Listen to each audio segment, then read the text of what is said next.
कक्षा 10 पाठ यह दंतुरित मुस्कान। क्षितिज भाग 2।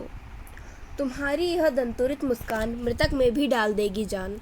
यहाँ पर दंतुरित का अर्थ है वह मुस्कान जिसमें नए नए दांत आए हों। यहाँ पर कवि कहते हैं कि तुम्हारी वह मुस्कान जिसमें से तुम्हारे नए नए आए हुए दांत दिखते हैं वह इतनी कोमल है और इतनी सुरम्य है कि मृतक यानी कोई निर्जीव वस्तु या कोई मरे हुए इंसान में भी जान डाल देगा, जीवन दे देगा। यहाँ पर मृतक में भी डाल देगी जान पंक्ति में अतिशयोक्ति अलंकार का प्रयोग हुआ है।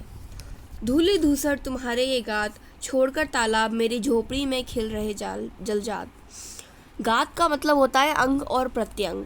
यहाँ पर कवि कहते हैं कि तुम्हारे ये धूल से सने हुए, मिट्टी से सने हुए अंग को देखकर मेरे को ऐसा लग रहा है, मेरे को ऐसी अनुभूति हो रही है कि तालाब को छोड़कर जलजात यानी कि कमल के फूल मेरे घर में, मेरी झोपड़ी में आके खिलने लगे हैं।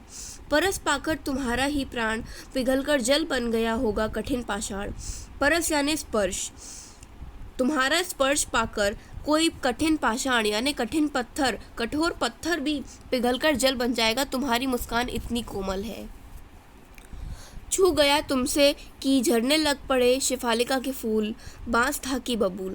यहाँ पर कवि कहते हैं कि बालक की उपस्थिति से उसकी दंतुरित मुस्कान को देखकर कवि को ऐसा लग रहा है कि उनकी झोपड़ी में बांस या बबूल के पेड़ से शिफालिका के फूल गिरने लगे हैं। शिफालिका के फूल बहुत ही सुंदर और महकदार होते हैं। यहाँ पर बालक की उपस्थिति को बहुत ही सुरम्य बताया गया है। तुम मुझे पाए नहीं पहचान, देखते ही रहोगे अनिमेष। अनिमेष का अर्थ होता है एकटक देखना या घूरना। कवि कहते हैं कि क्या तुम मुझे पहचान नहीं पा रहे हो? क्या तुम ऐसे ही मेरे को एकटक देखते रहोगे? थक गए हो? आँख लूँ मैं फिर? तुम मेरे को देख देख के थक गए हो, मैं कहीं और देखना शुरू करूँ क्या?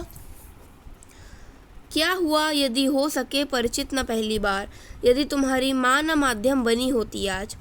क्या हुआ यदि हो सके परिचित न पहली बार, अगर एक बार देखकर तुम मुझसे परिचित ना हो सके, मुझसे घुल मिल ना सके तो क्या हुआ?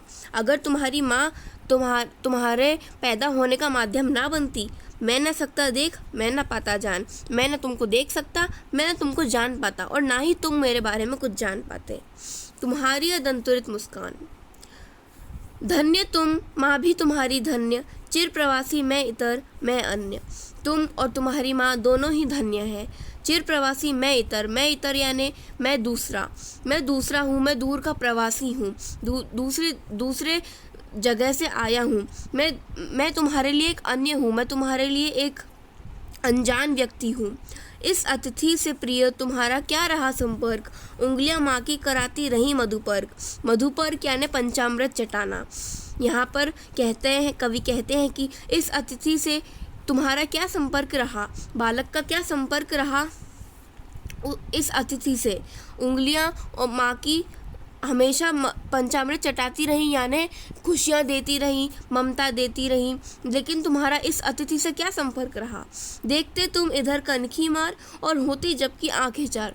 जब तुम कनखी मार यानी आंखें टेढ़ी करके मेरी ओर देखते और जब हंसने लगते, तब तुम्हारी दंतुरित मुस्कान मुझे लगती बड़ी ही छविमान। तब तुम्हारी यह दंतुरित मुस्कान मुझे बड़ी ही छविमान यानी बड़ी ही सुंदर लगती थी।